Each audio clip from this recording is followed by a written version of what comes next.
Hey y'all. So I'm really sorry that I've been MIA. I know I said I was going to do a video every Thursday, but law school has been killing me, y'all.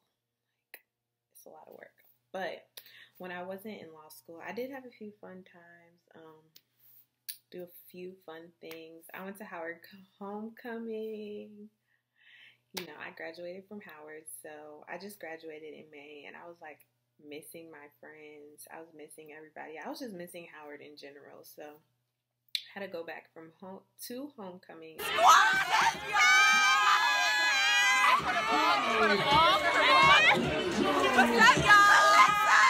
Listen! To the left of the stage. Okay, we'll see you soon.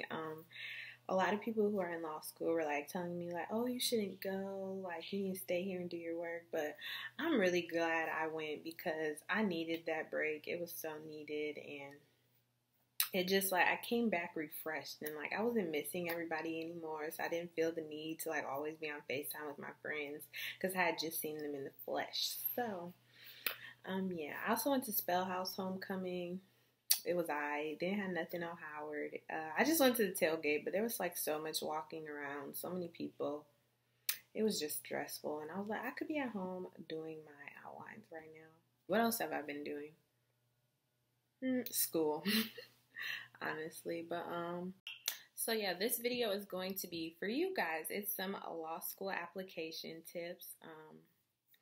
Today is November 5th, and if you're applying for fall of the next year, it's like a good time to have your application package pretty much together. I applied around January 1st. I took the December LSAT, so I wanted to wait until I got my LSAT score back, and I think that's like pretty much like the last push is once the December LSAT comes out.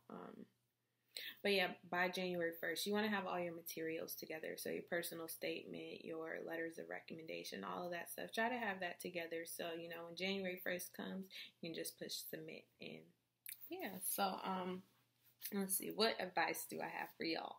But the personal statement, a lot of people really struggle with the personal statement. I know I did because I just wanted to tell the law school how great my mom was. Like, my mom did this, and she always made sure I was involved in activities, and she always encouraged me, and she's a single mother, and blase, blase, blase. And I just wanted to tell the law school all of that. But I was given the advice that the personal statement is not about you. The law school doesn't really care about how great your mom is.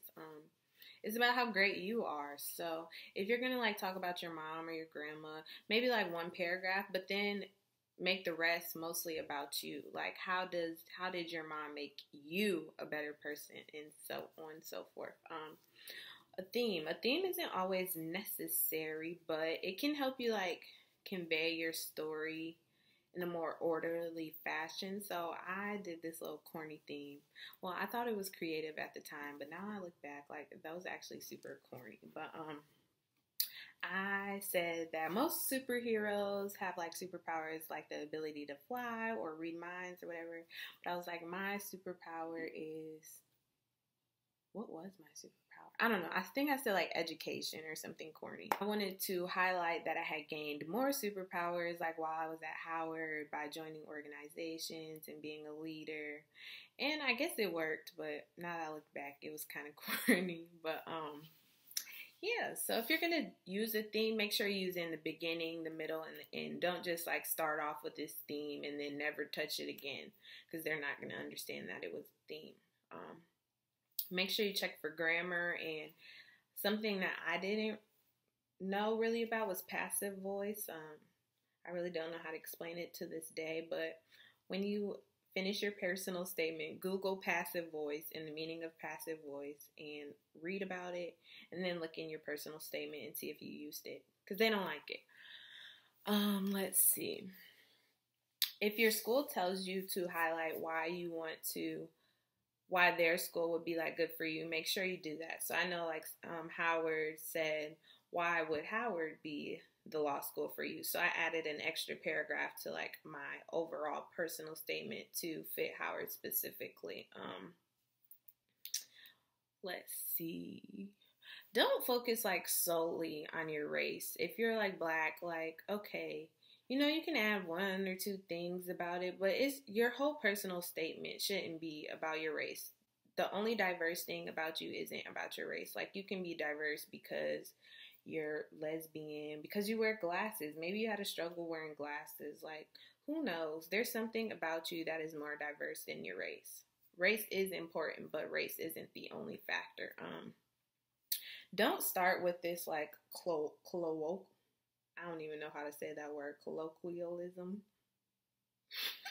or like a historical quote or something. Like, they don't like to see that, like, in the beginning, God created heaven and earth. Yes, we can, said Barack Obama. Don't do it. Law schools don't like that. Let's see. So if you're talking about a transformation, this kind of goes back to what I was saying about the theme, maybe. Not really. Okay, so if you're talking about a transformation, spend less time talking about the experience and more time about how it has made you better. So, for example, if your mother passed away, you can like say a paragraph or two about, the experience, but then spend the remainder of the time talking about how this has made you a better person, or how this has made you want to go to law school, or something of that sort. So, I just created this small list of questions to think about when you are writing your personal statement. So think about these. The first one is, why do you want to practice law? Another one is, what kind of law do you want to practice? How did the overall thing that you discussed in your personal statement make you want to practice law? Or, yeah, that makes sense. How will that experience that you went through help you be a better law student? What skills do you personally have that will make you a better law student? And all of those questions about law students also apply them to being a lawyer as well. I thought somebody was outside my window. And then another thing that I feel personally helped me out a lot was having internships and volunteerism on my resume, my law school resume. So I had interned at the Department of Education, the Federal Judicial Center, Inspired Teaching, and I also was a volunteer with CASA, which is Court Appointed Special Advocates. And finally, I did a law school prep program called Sutherland Scholars. And on my acceptance letter, they put like a little personal note. Emory did, like, oh, we love our Sutherland Scholars. Your experience at the FJC and being a CASA will be a great addition to our law school community. That's not the exact wording that they use, but something to that effect. So I feel like those are the things that really stood out on my application. So if you have those, if you can participate in internships and have different experiences that talk about, that show your ability to do the work in the profession, it can add to your application if you don't necessarily have the numbers or something like that. So yeah, look for those types of programs and internships, and just have a popping resume. Like, be involved, do other stuff. Don't like only join the law fraternity and be a pre-law major. That's not enough. If you actually do work in the field, like through internships or volunteerism, it can be that step that gets you over the hill.